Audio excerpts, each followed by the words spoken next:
ሰላም ጤና ይስጥልን እጅጉን የተወደዳችሁና የተከበራችሁ የአዲስ ስፖርት ቤተሰቦቻችን እንደምን አላችሁልን? ከእናንተው ከሆነው ከአዲስ ስፖርት የዩቲዩብ ቻናላችን አዳዲስ ስፖርታዊ መረጃዎችን ልናካፍላችሁ መጥተናል። ለተከታዮቹ ደቂቃዎች ከእናንተ ጋር ስንቆይም ከሀገር ውስጥና ከውጪ ያልተሰሙ አዳዲስ ስፖርታዊ መረጃዎችን በዛሬ ፕሮግራማችን ላይ አካተናል።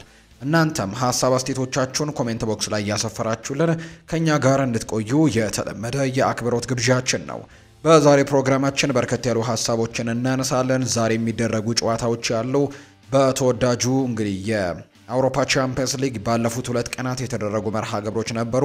ከነዛ ጨዋታዎች መጠናቀቅ በኋላ ደግሞ ዛሬ በሌሎኞቹ የአውሮፓ ውድድሮች በዩሮፓ ሊግ እና በዩሮፓ ኮንፈረንስ ሊግ የሚደረጉ መርሃ ግብሮች አሉ። የነሱን የጨዋታ ጥቆሞችን እናነሳለን። በተለይ ደግሞ ማንቸስተር ዩናይትድ እና ሊዮን የሚያደርጉት ጨዋታ እጅግ በርካታዎች በጉጉት ይጠብቁታልና ከነዚህ ጨዋታዎች ጋር አያይዘን የምናነሳቸው ሰፋ ያሉ ነጥቦች ይኖሩናል። እነሱን ጉዳዮች የዳሰስን ቆይታችንን የምናደርግ ነው የሚሆነው።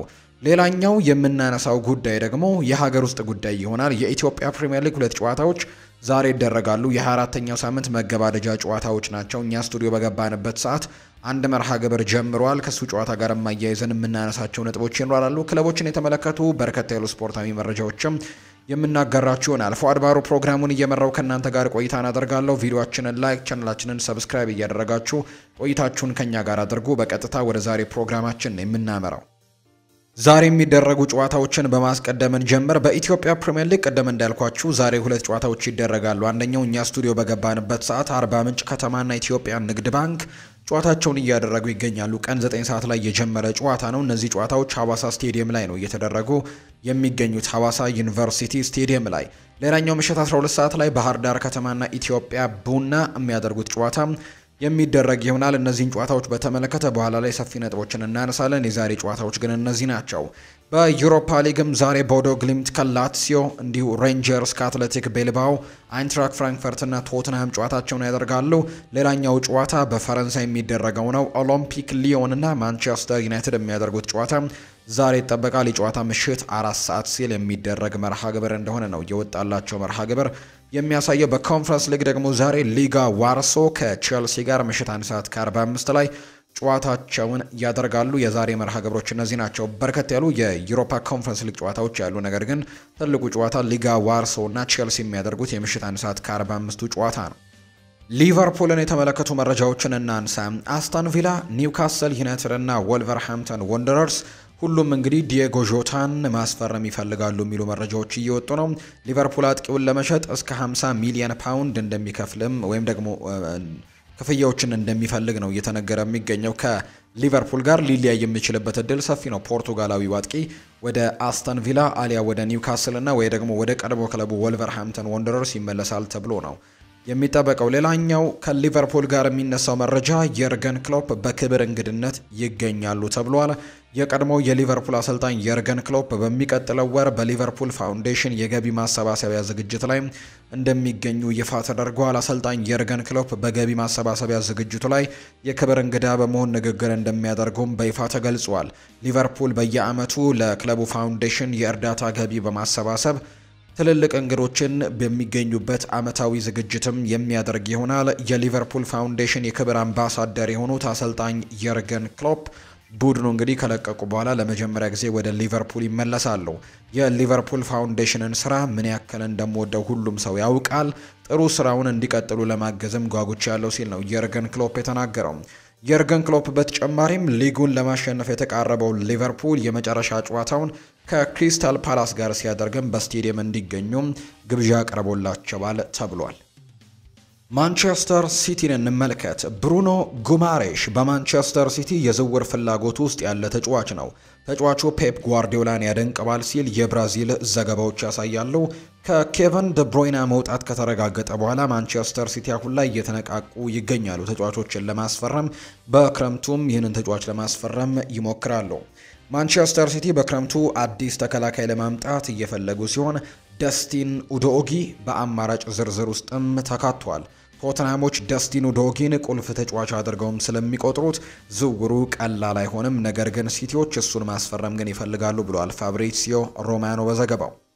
ማርክ አንድሬ ቴር ሽቴገን ወደ ማንቸስተር ሲቲ ሊመጣ ይችላል። ማርክ አንድሬ ቴር ሽቴገን ስብሰባ ነበር። እንግዲህ 2016 ፔፕ ጓርዲዮላ በዚህ እንግዲህ ሀሳቡን ገለጸ። በክረምቱ ማንቸስተር ሲቲ እንደሚገኝና እኔን ማግኘት እንደሚፈልግ ነገረኝ። ለራሴ ይህንን መፍትሄ ሊሆን እንደሚችል ነግሬው ነበር። እናም በማንቸስተር ሲቲ ያለው እቅድ በጣም ደስ የሚል ይመስል ነበር። ያለፉትን ጥቂት ዓመታት ስንመለከት ቡድኑ በትክክል ተሰርቷል። እናም ሉዊስ ኤንሪኬ ሄጄ ፍቃድ እንደሚፈልግ ነገርኩት። እርሱም መልስ እንግዲህ ሰጠኝ። በምንም አይነት ሁኔታ አልለቅህም፣ ለክለቡ መልቀቅ እንደሌለባቸው እነግራቸዋለሁ ሲልም ነው ማርክ አንድሬ ቴር ሽቴገን ወደ ማንቸስተር ሲቲ ሊመጣ ስለነበረበት አጋጣሚ የሚናገረው።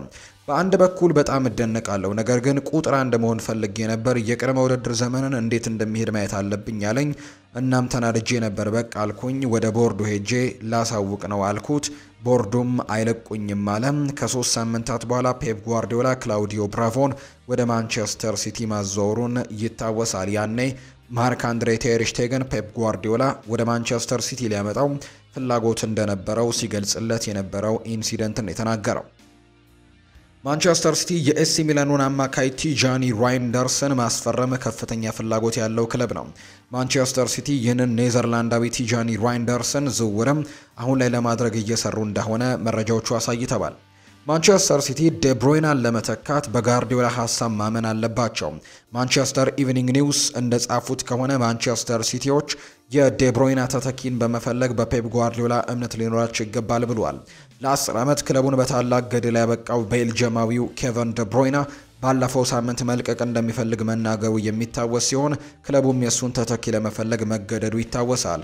የሲቲ የምንጊዜም ምርጥ ተጫዋችነትን ክብር ይዞ የሚወጣው ዴብሮይና በቀላሉ ይተካል ተብሎ አይታሰብም ሲል የዘገበው ሪፖርቱ ዴብሮይና በመጨረሻ ኮንትራቱ ጊዜና በብቃቱ ጫፍ ላይ በነበረበት ሰዓትም የዳታ ጥናቶች ተደርጎ የሱን ተተኪ በዝውውር ገበያው ላይ ማግኘት አልቻሉም ሲል ጽፏል።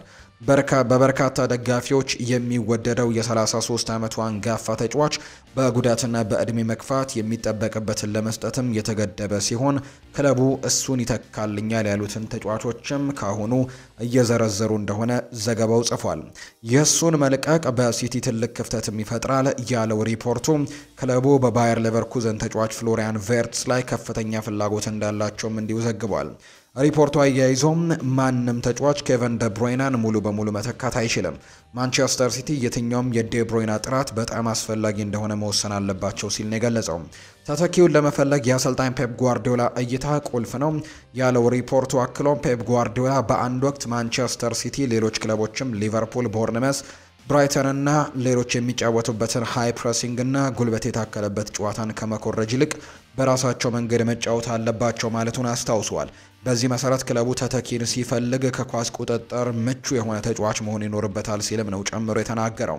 ከቅርብ ጊዜ ወዲህ በተገዙት ማቲያስ ኑኔስ እና ማቴዮ ኮቫቺች አቋም ደስተኛ ያልሆነው ፔፕ ጓርዲዮላ ጉንዶዋንን ከባርሴሎና በድጋሚ መጥራቱም የፔፕ ሀሳብ ኳስን በጥበብ የሚጫወቱ ተጫዋቾችን ያገናዘበ ነው ሲል ያተተው ዘገባው የዴብሮይና ተተኪም ይህንን ታሳቢ ያደረገ መሆን አለበት ሲልም ይጽፋል። ማንቸስተር ሲቲን ወደ አቋማቸው እንዲመለሱ ትልቅ የቤት ስራ የሚጠበቅበት ጓርዲዮላ የዴብሮይናን ተተኪ ሲፈልግ የእሱ ምርጫዎችን ማሟላት አለባቸው ሲል ዘገባው ገልጿል። ዘገባው አክሎም ሁጎ ቪየና በዚህ ምልመላ የራሱን ኃላፊነት የሚወጣ ቢሆንም የዴብሮይና ተተኪ የጋርዲዮላ የቀጣዩ ቡድን ማስተር ፕላንም የሚያንጸባርቅ መሆን አለበት ሲልም ነው የገለጸው።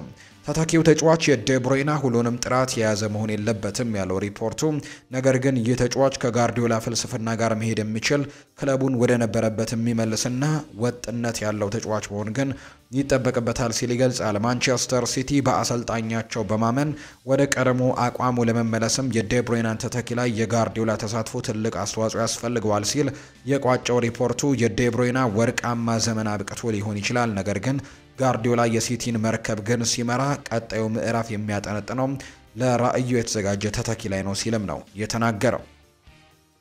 ማንቸስተር ሲቲ በክረምቱ የዝውውር መስኮት አዲስ እንግዲህ የቀኝ ተከላካይ እንደሚጨምር ጥርጥር የለውም። አዲሱ ዳይሬክተር ሁጎ ቪየና 2025-2026 ያንን ቦታ ለመሸፈንም በአማራጮቹ ላይ እየሰራ እንደሆነ እየተገለጸ ይገኛል። ለማንቸስተር ሲቲ በዚህ ክረምት በቀኝ ተመላላሽ ተከላካይ ቦታ ላይ ጠንካራና እውን ሊሆን የሚችል እጩ አንድሪያ ካምቢያሶ ነው። ተጫዋቹ በጥር ወር ወደ ማንቸስተር ሲቲ ለመዛወር ፍላጎት ቢኖረውም ጉዳዩ ግን በክለቡ ዩቬንቱስ ላይ እንግዲህ ትቶ ታማኝ ሆኖ እንደነበረም ነው ፋብሪዚዮ ሮማኖ በዘገባው ላይ ያሰፈረው። አርሰናልን የተመለከቱ መረጃዎችን የምናነሳበት ሰዓት ላይ እንገኛለን። አሁን ደግሞ ከአርሰናል ጋር በተያያዘ በርከት ያሉ ሀሳቦች እየተነሱ ይገኛሉ። በተለይ እንግዲህ የአውሮፓ ቻምፒየንስ ሊጉን ማሸነፋቸውን ተከትሎ ሪያል ማድሪድን በመጀመሪያው ዙር ጨዋታ አሁንም የተለያዩ ጉዳዮች እየተነሱ ይገኛሉ። ካርሎ አንቸሎቲ በቀጣዩ ጨዋታ አርሰናልን ማሸነፍ የማይችሉ ከሆነ የመጨረሻቸው ሊሆን እንደሚችል የተለያዩ መረጃዎች እየወጡ ይገኛሉ።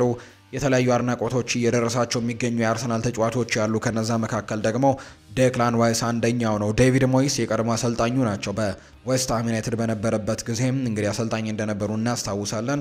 ስለ ዴክላን ራይስ ይናገራሉ። ሰዎች ዴክላን ራይስ የዝውውር ዋጋው 150 ሚሊዮን ፓውንድ ነው ብዬ ስናገር ተችተውኝ ነበር። ነገር ግን ብቃቱን ካሳየ በኋላ የአርሰናል ደጋፊዎች ትክክል እንደተናገርኩኝ አምነዋል። በዚህ መሰረት አርሰናል 50 ሚሊዮን ፓውንድ እዳ አለበት፣ ምክንያቱም ዌስትሃም ዩናይትድ የተቀበለው 100 ሚሊዮን ፓውንድ ብቻ ነው ሲልም ነው ዴቪድ ሞይስ እንዲሁ እየተናገረ የሚገኘው። በተለይ ከአውሮፓ ቻምፒየንስ ሊጉ ጨዋታ በኋላ በጣም ሙገሳን እያገኙ ከሚገኙ ተጫዋቾች መካከል አንደኛው ዴቪድ ሞይስ፣ አንደኛው ዴክላን ራይስ እንደሆነ መረጃዎች እያሳዩ ይገኛሉ። ማንቸስተር ዩናይትድን ደግሞ የተመለከቱ መረጃዎችን እናንሳ። አለመግባባት ነው የተፈጠረው ብሏል ሩበን አሞሪም። የማንቸስተር ዩናይትድ ዋና አሰልጣኝ ሩበን አሞሪም አንድሬ ኦናና ስለ ኦሎምፒክ ሊዮን ያልሆነ ነገር አልተናገረም በማለት ይገልጻል። የኦናና ሙሉ አስተያየትን ከሰማችሁት የመጀመሪያ ንግግሩ ሊዮን ምርጥ ቡድን ነው የሚል ነው ሲሉ አሰልጣኝ ሩበን አሞሪም አስረድተዋል። አክለውም አንድሬ ኦናና ስለ ቡድኑ በራስ መተማመን ነው ያወራው፣ ማቲች ግማሹን ነው ያየው፣ አለመግባባት ነው የተፈጠረውም ሲል የተናገረው። አንዳንድ ጊዜ ተጫዋቾች ሙሉ አስተያየት እያዩም ነገሩ አለመግባባት ነው። ማቲች በጣም ጥሩ ሰው እንደሆነ ከዚህ በፊት በደንብ አውቀዋለሁ ሲል ሩበን አሞሪም ተናግሯል። ናፖሊ አሌሃንድሮ ጋርናቾን ለማስፈረም ከማንቸስተር ዩናይትድ ጋር አዲስ ንግግር ሊያደርጉ ነው። ማንቸስተር ዩናይትድ የአሌሃንድሮ ጋርናቾን ዋጋ ወደ 50 ሚሊዮን ዩሮ ዝቅ አድርገውታል። ይህም ናፖሊ መክፈል የሚችለው ነው ተብሎ ነው የሚታሰበው። በዩሮፓ ሊግ ዛሬ አንድ ጨዋታ እንግዲህ ወሳኙ ጨዋታ ይደረጋል እንጂ ሌሎች በርከት ያሉ ጨዋታዎችም እንዲሁ እንዳሉ ይታወቃል። ዛሬ ማንቸስተር ዩናይትድ ከኦሎምፒክ ሊዮን ጋር ምሽት 4 ሰዓት ላይ ጨዋታውን ያደርጋል። ግሩፕ ሃማ ስቴዲየም ላይ የሚደረግ መርሃ ግብር ነው። በያዝነው የውድድር ዓመት ከየትኛውም የአውሮፓ ክለብ ልዩ በሆነ መልኩ በዩሮፓ ሊጉ ምንም አይነት ሽንፈት ያልቀመሰው ብቸኛው ክለብ ማንቸስተር ዩናይትድ በሩብ ፍጻሜ ከሊዮን ጋር ላለበት መርሃ ግብርም ወደ ሀገረ ፈረንሳይ በትናንትናው ዕለት አቅንቷል። ሆኖም ግን ይህንን ውድድር ማሸነፍ ካለበት ውጥንቅጥ አንጻርም እንደ ትልቅ ድል የሚቆጠርለት ማንቸስተር ዩናይትድ ምንም እንኳን ከበድ ያሉ የተለያዩ የአውሮፓ ተጋጣሚዎች ክለቦች ቢኖሩም በርካታ እንግዲህ ድርጅቶች ግን እስከ 20 በመቶ ድረስ የዩሮፓ ሊጉን የማሸነፍ ግምት የሰጡት ለማንቸስተር ዩናይትድ ነው። ማንቸስተር ዩናይትድ በዚህ እንግዲህ የውድድር ዓመት የዩሮፓ ሊጉን አሸንፎ እንግዲህ ዋንጫ ማምጣት የሚችል ከሆነ ለደጋፊው ወደር የሌለው ደስታን የሚፈጥር ከመሆኑም በላይ በቀጣዩ የውድድር ዓመትም የአውሮፓ ቻምፒየንስ ሊግ የሚሳተፍበትና ዓመቱንም በጥሩ መልኩ የሚጀምሩበት ዓመት ይሆናል ተብሎ ነው የሚጠበቀው። እንግዲህ ማንቸስተር ዩናይትድ ሀያል በነበረበት ዓመታትና ዋንጫዎችን ሙሉ እንግዲህ በሚሰበስብበት ጊዜ ከሊዮን ጋር የመጫወት አጋጣሚ ሊያገኝ የቻለው። ሆኖም ግን እንደ እድል ሆኖ ማንቸስተር ዩናይትድ በታሪኩ ከሊዮን ጋር ባደረጋቸው ጨዋታዎች ሁሉ አንድም ሽንፈት ገጥሞት አያውቅም። ማንቸስተር ዩናይትድ በታሪኩ ከሊዮን ጋር 5 ጊዜ መጫወት የቻለ ሲሆን 3ቱን ድል አድርጓል፣ 2ቱን ደግሞ አቻ ወጥቷል። ማንቸስተር ዩናይትድ ለመጨረሻ ጊዜ በአውሮፓ ውድድር ላይ ከሊዮን ጋር የተገናኘው በ2008 በአውሮፓ ቻምፒየንስ ሊጉ ላይ ሲሆን በመጀመሪያው ጨዋታም በሊዮን ሜዳ 1-1 ነው የወጡት። ማንቸስተር ዩናይትድ የመልሱ ጨዋታ ላይ በሮናልዶ ብቸኛ ጎል ታግዘው በክሪስቲያኖ ሮናልዶ ግብ 1-0 በማሸነፍ ወደ ቀጣዩ ዙር ማለፋቸውን አረጋግጠው ነበር። እንግዲህ በገንዘብ ኃይል የተቋቋሙት እነ ፓሪስ ሰን ዠርሜን ብቅ ከማለታቸው በፊት የፈረንሳይ ኃያሎኖች የነበሩት ሊዮን እና ሞናኮ እንደነበሩ በርካቶች ያነሳሉ። አሁን ላይ ፓሪስ ሰን ዠርሜን መጥቶ የሊጉን ኃያልነት ጠቀልለው እንጂ እነ ማርሴይ፣ ሊዮን እና እንዲሁ ደግሞ ሞናኮ በጣም እጅግ ኃያል የነበሩ ቡድኖች ነበሩ በፍሬንች ሊግ 1። የዛሬው የማንቸስተር ዩናይትድ ተጋጣሚም የኦሎምፒክ ሊዮን የኋላ ታሪክን መለስ ብለን ስንመለከት ቀላል የሚባል ክለብ ካለመሆኑ በተጨማሪ ከ2000 እስከ 2007 ለተከታታይ 7 ጊዜ የፈረንሳይ ሊግን ማሸነፍ የቻለ እንዲሁ ቡድን ነው። ሆኖም ግን በድሮ በሬ አይታረስም እንዲሉ ይህ የድሮ ኃያልነቱ ለአሁኑ የሊግ ዋንጫ ያሳካ ዘንድም በጨረሻ አስችለውም የድሮ ገናናነት ኃያል የሊጉ ተፎካካሪ የሚያደርግ ዋንጫ የሚያሰጥ ቢሆን ኖሮ እንደ ማንቸስተር ዩናይትድ ደጋግሞ የሚያሳካውም አልነበረም። በዚህ ውድድር ዓመት ባለፉት ግጥሚያዎች ጥሩ ውጤቶችን ባስመዘገበና በሊጉ የደረጃ ሰንጠረዥ አምስተኛ ላይ የሚገኘው ሊዮን ካደረጋቸው ያለፉት 5 ጨዋታዎች 4ቱን ድል ሲያደርግ በቀሪው 1 ጨዋታ ተሸንፏል። በአንጻሩ ደግሞ አሁን ላይ ይህ የውድድር ዓመት በቶሎ እንዲያልቅለት የሚመኘው ማንቸስተር ዩናይትድ ካለፉት 5 ጨዋታዎች 2ቱን ሲያሸንፍ 2ቱን አቻ ወጥቶ በአንዱ ጨዋታ ደግሞ ተሸንፏል። ከ7 ዓመታት በኋላ ለመጀመሪያ ጊዜ ማንቸስተር ዩናይትድ ዩሮፓ ሊጉን ለማሳካት በቻምፒየንስ ሊግም የመሳተፍ ህልሙን እውን ለማድረግ ነው ዛሬ ከኦሎምፒክ ሊዮን ጋር ወሳኝ የሚባለውን ጨዋታ ከሜዳው ውጪ የሚያደርገው። በማንቸስተር ዩናይትድ በኩል ማውንትን ጨምሮ በርከት ያሉ ተጫዋቾች ወደ ሜዳ የተመለሱ ሲሆን በትናንትናው ዕለት ሩበን አሞሪም ከቡድኑ ጋር ወደ ፈረንሳይ አምርተዋል። ሌላኛው እንግዲህ አማድ ዲያሎ በጉዳት፣ ጆኒ ኢቫንስ በጉዳት፣ አይደን ሄቨን በጉዳት፣ ቶቢ ኮሊየር በጉዳት፣ ሊሳንድሮ ማርቲኔዝ በጉዳት፣ ማታያስ ደሊት በጉዳት እንዲሁ ቺዶ ኦቢ ማርቲን ባለመመዝገቡ ምክንያት ከዚህ ቡድን ጋር ወደ ፈረንሳይ መጓዝ አልቻሉም። በኦሎምፒክ ሊዮን በኩል በፓውሎ ፎንሴካ የሚመራው ተጋጣሚያቸው ሊዮን ይሄ ነው የሚባል አሳሳቢ የተጫዋቾች ጉዳት ያላጋጠመው ሲሆን ያሉበት ጉዳቶችን በጣት የሚቆጠሩ ናቸው። በመሆኑም ኦሎምፒክ ሊዮን 2 የፊት መስመር ተጫዋቾቹን ማሊክ ፎፋናን እና አርነስት ኑማህን ብቻ በጉዳት አጥተው ዛሬ ምሽት ከማንቸስተር ዩናይትድ ጋር ከኃያሉ ቡድን ጋር ጨዋታቸውን በሜዳቸው ያደርጋሉ። በዛሬው ጨዋታ ላይ ማንቸስተር ዩናይትድ ምናልባት በ3-4-3 የጨዋታ አስተላለፍ ይቀርባል ተብሎ ይጠበቃል። አንድሬ ኦናናን ከሌኒ ዮሮ፣ ሃሪ ማጓየር፣ ኑሱር ማዝራዊ፣ ዲየጎ ዳሎ፣ ካርሎስ ካሴሜሮ፣ ብሩኖ ፈርናንዴስ፣ ፓትሪክ ዶርጉ፣ አሌሃንድሮ ጋርናቾ፣ ጆሹዋ ዘርክዚ እና ራስመስ ሆይሉንድ ይጠቀማል ተብሎ ነው የሚታሰበው። በርካቶች የሚጠብቁት እንግዲህ ጨዋታ ነው። ኦሎምፒክ ሊዮን በኩልም እንዲሁም የሚጠበቁ ተጫዋቾች ያሉ ሜትላንድ በግብ ጠባቂነት ይኖራል። ክሊንተን ማታ፣ ኒያኬቲ፣ ታግሊያፊኮ፣ ቴስማን፣ ማቲች፣ ኮረንቲን ቶሊሶ፣ አልማዳ፣ አኩዋኩ እንዲሁ ሪያን ቸርኪ እና አሌክዛንደር ላካዜት በዚህ ቡድን እንግዲህ በዛሬው ጨዋታ ላይ ይኖራሉ ተብለው የሚጠበቁ ተጫዋቾች ናቸው። ምሽት 4 ሰዓት ሲል ተጠባቂው ጨዋታ በፈረንሳይ የሚደረግ መርሃ ግብር ነው። ኮቢ ማይኖ በዚህ ወቅት እንደ ሙሉ ተጫዋች አልተመለከትኩትም፣ ምክንያቱም እርሱ ገና 19 ዓመቱ ነው። ብዙ ነገሮች ይጠበቁበታል። እውነቱን ለመናገር እኔ በዚህ ሰዓት እርሱ እንግዲህ ብቃቱን እንዲያሻሽል እያገዝኩት አይደለም ሲልም ነው ሩበን አሞሪም የተናገረው። በርካታ የፕሪሚየር ሊግ ክለቦች የኢፕስዊች ታውኑን አጥቂ ሊያም ዴላፕን ለማስፈረም ክትትል እያደረጉ ይገኛሉ። ሆኖም ግን በእነዚህ ክለቦች ውስጥም የማንቸስተር ዩናይትድ በምዕራብ ለንደኑ ክለብ ቸልሲ ጋር በመሆን በተጫዋቹ ላይ ያላቸው ፍላጎት የላቀ መሆኑ እየተገለጸ ይገኛል። ዘ አትሌቲክ እንደዘገበው በዚያን ዘመን በታክቲክ በጣም ምጡቅ መሆን ይኖርብናል። አንዳንዴ ዳረን ፍሌቸር ከሰር አሌክሳንደር ፈርጉሰን ለጨዋታዎች እንዴት ይዘጋጁ እንደነበር ሲያወራ ሙሉ ለሙሉ የተለየ ነው ሲል ሩበን አሞሪም ተናግሯል። ብሩኖ ፈርናንዴዝ የማንቸስተር ዩናይትድ የልብ ምት ነው። ቡድኑ ሲከላከልም ሆነ ሲያጠቃ ሁልጊዜም ቡድኑን ያግዛል። በሜዳው ላይም ሆነ ከሜዳው ውጪ ለክለቡ የሚሰጠው ጥቅም ከፍተኛ ነው ሲልም ራፋኤል ቫራን የቀድሞ ቡድን አጋሩን ብሩኖ ፈርናንዴዝን እንግዲህ ብቃቱን አውድሶለታል። ቸልሲን የተመለከቱ መረጃዎችን ደግሞ እናንሳ። ኤንዞ ማሬስካ ይናገራል። የውድድር ዓመቱን ከጀመርንበት ጊዜ ጀምሮ ሮበርት ሳንቼዝ በከፊል ቁጥር 1 ግብ ጠባቂያችን ነበር። የተወሰነ ጨዋታ እረፍት ሰጥተነው ነበር። አሁን ግን ተመልሶ መጥቷል። ደህና ነው። በፊት የነበረውን መንገድ እንቀጥላለን ሲልም ነው ኤንዞ ማሬስካ የተናገረው። የሊጋ ዋርሶና የቸልሲ ያለፉት 5 ጨዋታ ውጤቶችን እንመልከት። ሊጋ ዋርሶ ካለፉት 5 ጨዋታዎች 3ቱን አሸንፈው አንድ አቻ ወጥተው በቀረው አንድ ጨዋታ ደግሞ ተሸንፈዋል። በእነዚህ 5 ጨዋታዎች 11 ጎሎችን አስቆጥረው 4 ጎሎች ተቆጥሮባቸዋል። 3 ክሊንሺትን ማስጠበቅ ችለዋል። የዛሬው የዩሮፓ ኮንፈረንስ ሊግ የቼልሲ ተጋጣሚ ናቸው።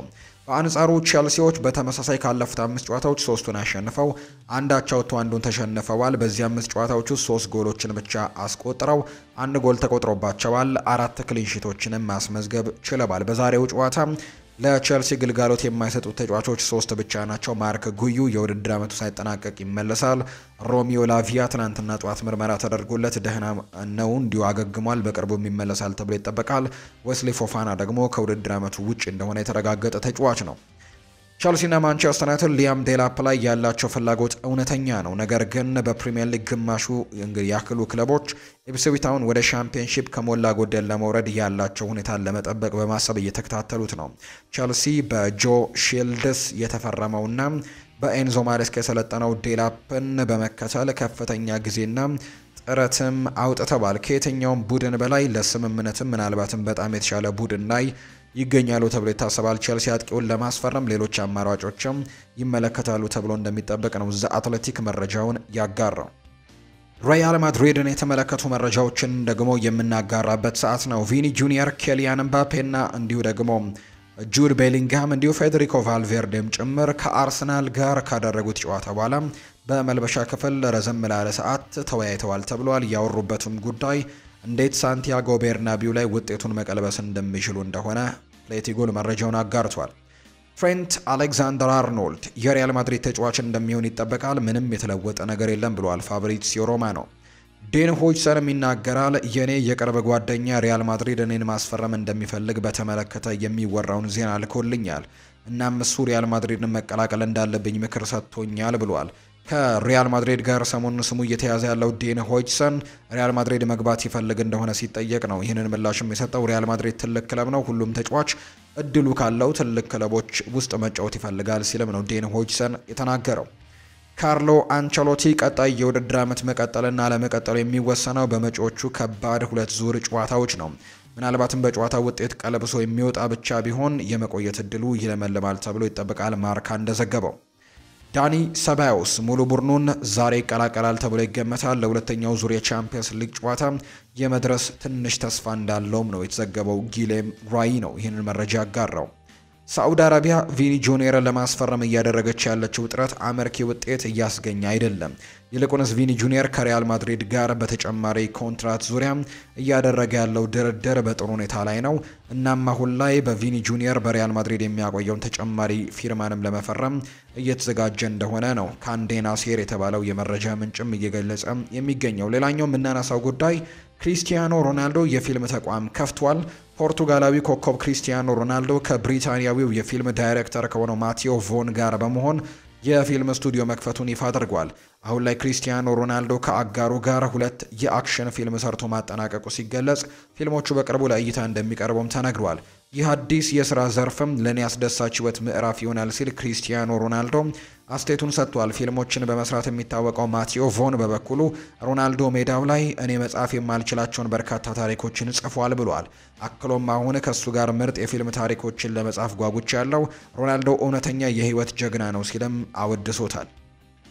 አሁን ደግሞ 2 የሀገራችንን ጉዳዮች የተመለከቱ ስፖርታዊ መረጃዎችን እናንሳ። የኢትዮጵያ ፕሪሚየር ሊግን ይመለከታል። ዛሬ እንግዲህ 2 ጨዋታዎች ይደረጋሉ። አንደኛው ጨዋታ ቀደም ብሎ የጀመረ ጨዋታ ነው። አርባ ምንጭ ከተማ ከኢትዮጵያ ንግድ ባንክ ጋር መርሃ ግብራቸውን እያደረጉ ይገኛሉ። በ2 ነጥብ የሚበላለጡት እንግዲህ እነዚህ ቡድኖች አርባ ምንጭ ከተማና እንዲሁ ደግሞ ኢትዮጵያ ንግድ ባንክ ደረጃቸውን ለማሻሻል የሚያደርጉት ጨዋታ ተጠባቂ ነው። ኢትዮ ኤሌክትሪክ 2-0 አሸንፈው ነጥባቸውን 33 በማድረስ ለዛሬ ወሳኝ ጨዋታ የሚቀርቡት አርባ ምንጭ ከተማዎች ደረጃቸውን ለማሻሻል የቅርብ ተፎካካሪያቸው ኢትዮጵያ ንግድ ባንክን ይገጥማሉ። በአሰልጣኝ በረከት ደሙ ስር ውጤታማ ጊዜን በማሳለፍ ላይ የሚገኙት አርባ ምንጮች ውድድሩ በአህጉራዊ ጨዋታዎች ከመቋረጡ በፊት በመቀሌ ሰባ እንደርታን ከደረሰባቸው ሽንፈት በማገገም ዳግም ወደ ድል መንገድ ተመልሰዋል። በሊጉ ክስተት የሆነ ወጥነት ያለው ብቃት በማሳየት ላይ ከሚገኙ ክለቦች ውስጥም የሚጠቀሰው የአርባ ምንጭ ከተማ ስብስብም በተለይም በማጥቃቱ ረገድ ያላቸው ጥንካሬ በደረጃ ሰንጠረዡ የላይኛው ክፍል ላይ እንዲፎካከሩ አስችሏቸዋል። በሊጉ ከፍተኛ የግብ መጠን ካስመዘገበው መሪው ኢትዮጵያ መድን በ2 ግቦች ብቻ ያነሰ ማስቆጠር የቻለው ቡድኑ ከዛሬው ጨዋታ ሙሉ ነጥብ ይዞ የሚወጣ ከሆነ 2 ደረጃዎችን የማሻሻል እድልም በእጁ ይገኛል።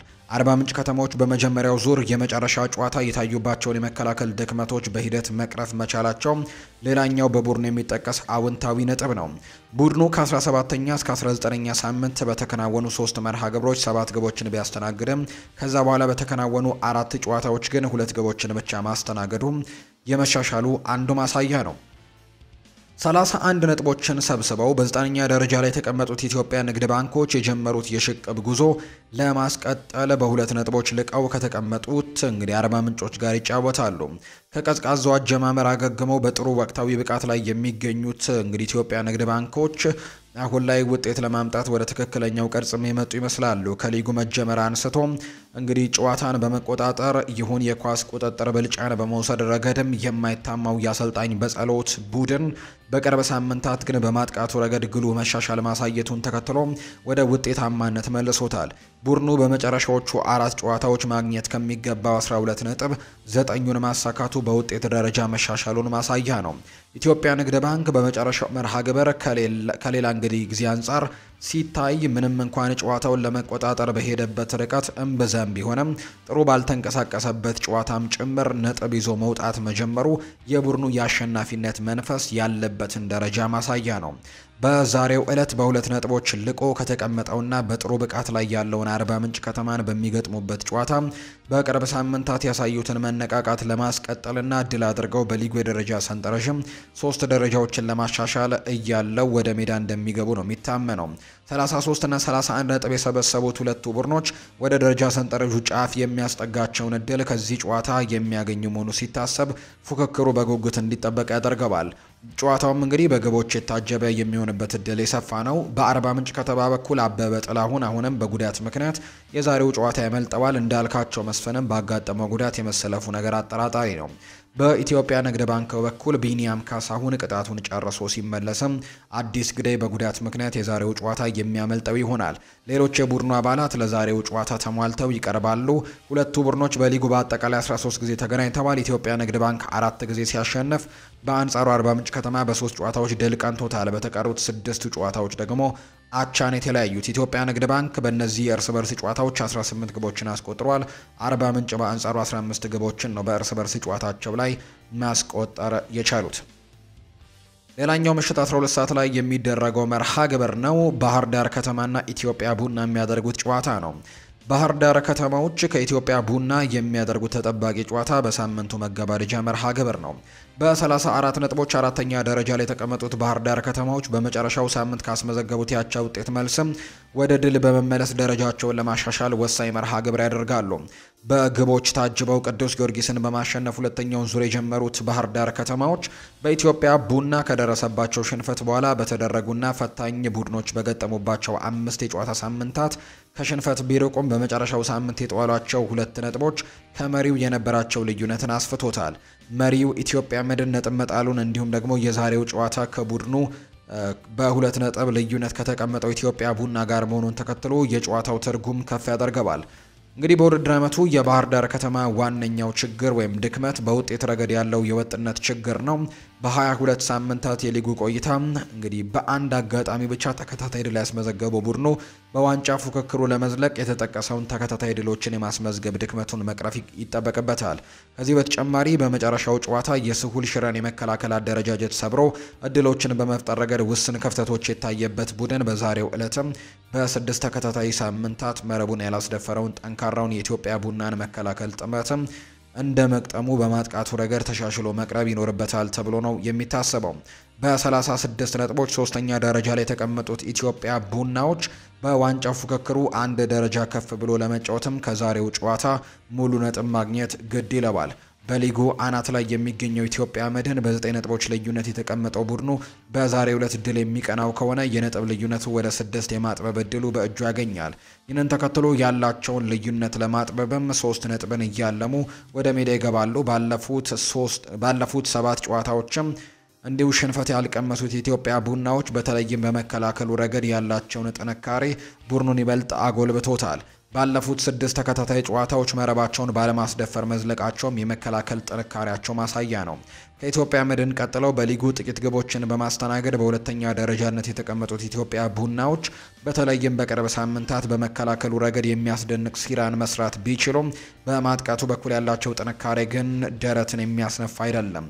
ባለፉት 12 ጨዋታዎች ውስጥም በአንድ አጋጣሚ ብቻ በጨዋታ ከአንድ ግብ በላይም ያስቆጠረው ቡድኑ በቀጣይ የሚደረጉ ወሳኝ መርሃ ግብሮች ላለበት የዋንጫ ፉክክር የሚመጥን ስልነትም መመለስ ከባድ ሆኖበታል፣ ግድም ይለዋል።